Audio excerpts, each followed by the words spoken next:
All right, let's bring in the power panel, folks. Investor at Pomp Investments, John Pompliano is with us, along with the co-host of the Big Money Show, Taylor Riggs. All right, Taylor, let's start with the pricing stuff, right? The pricing power. All of a sudden, corporate America is worried about consumers having to pay more money. I feel like it's crocodile tears, right? And we did hear from the Beige Book this week that they cannot, I don't care if they say they're going to raise prices, doesn't mean people are going to pay them. Otherwise, their stocks will be going up and not going down. Well, the one good thing that you've really been harping on, so I'll give you credit for this, is tariffs. And, you know, you sort of come in and you think, you hear tariff is a tax, tariff is inflationary. It might be a one-time price adjustment, but in the long run, if the tariff is there, it sometimes reduces economic growth, and then that cures high prices. So it is disinflationary, if not outright deflationary, right. Because the cure for high prices is high prices. Right. So eventually when prices go high enough, I stop buying. Well, guess what? Supply and demand works that way. When there's less demand, the supply and the price of the good also comes down. Right. Hey, man, how's it going? Good to see you in person. Nice to see you. I mean, you don't care. You guys are making money anyway. It doesn't like, you're like, yeah, I'm making money no matter what, huh? Trying to. Just this whole thing, like this policy shift. Listen, I think there's a lot of underlying currents with President Trump's presidency and also the populism we see in the West. Yeah. And the fact that people don't want the status quo. They don't want business as usual. Like, I know Wall Street's up in arms about it, but Main Street, this is what they voted for, isn't it? It is what they voted for. I think the U.S. has not always over-leveraged their economic strength. They have not taken advantage of it. I think the way that Trump is using these tariffs is he's trying to create a level playing field to put America in a good position to succeed. And I think he's doing a good job of that so far, but we'll see where he goes from here. Now, here's another thing. Just looking at Europe, because they're trying to adjust the retirement ages out there. And it's, I mean, golly. Yep. You can retire like at 62 in France. I remember when they had the crisis over there, if you were a hairdresser in Greece, you could actually retire at 50 because you worked with dangerous chemicals. Yeah, right. How do I get that?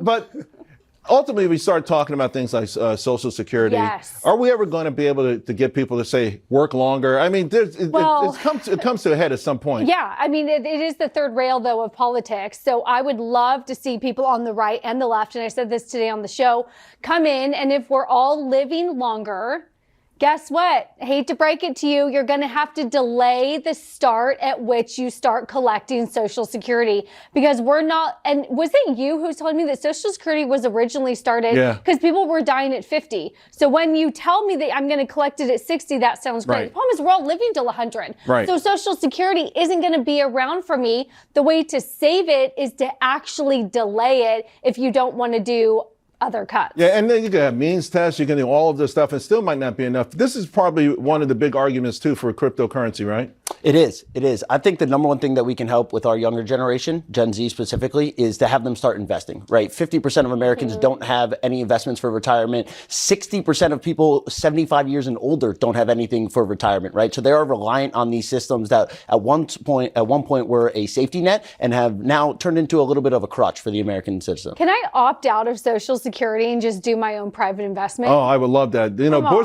George Bush wanted to do that, and they ran him out of office. By the way, let me switch gears for a moment, because President Trump is pressuring Hamas right now to free Eden Alexander. He's the last living American hostage in captivity. Trump's special envoy says that it is a top priority. Let's take a listen. Eden Alexander is very important to us, as all the hostages are, but Eden Alexander is an American, and he's injured. And so he's a top priority for us.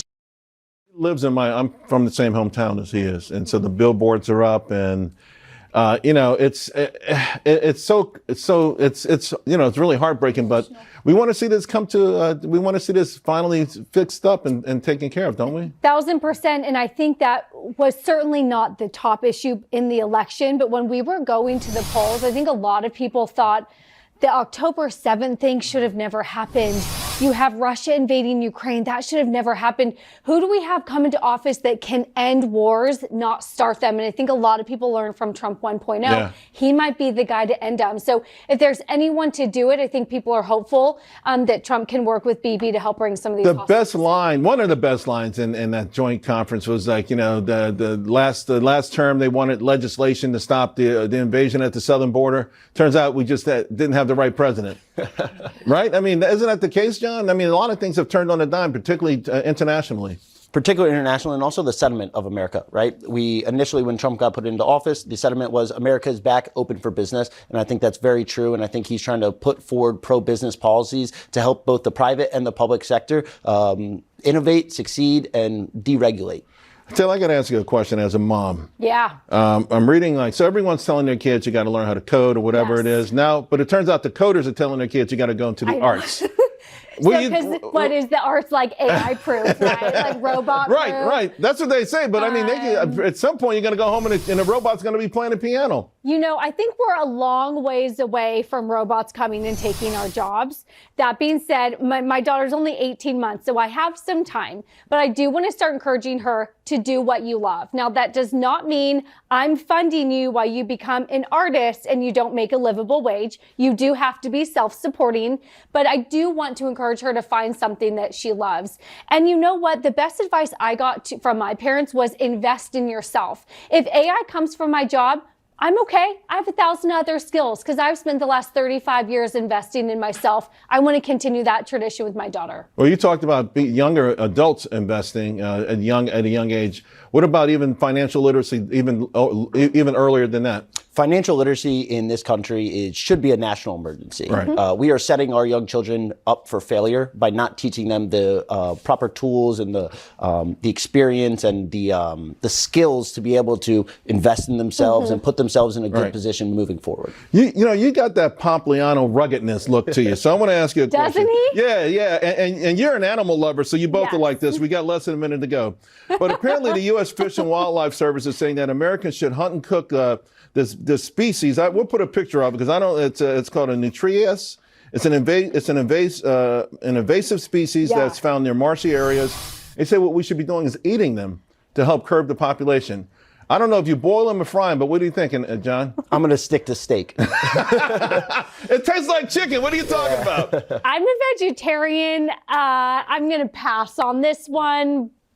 But I just go along and just end up stomping those red butterfly winged flies that come around because they told me to put them out. They need to extinct them. That's deep. I never knew they would say, okay, we need you guys to go ahead and fry these bad boys up. Yeah, John, it was great having you on. Taylor, you look fantastic. Have a great weekend. Thanks.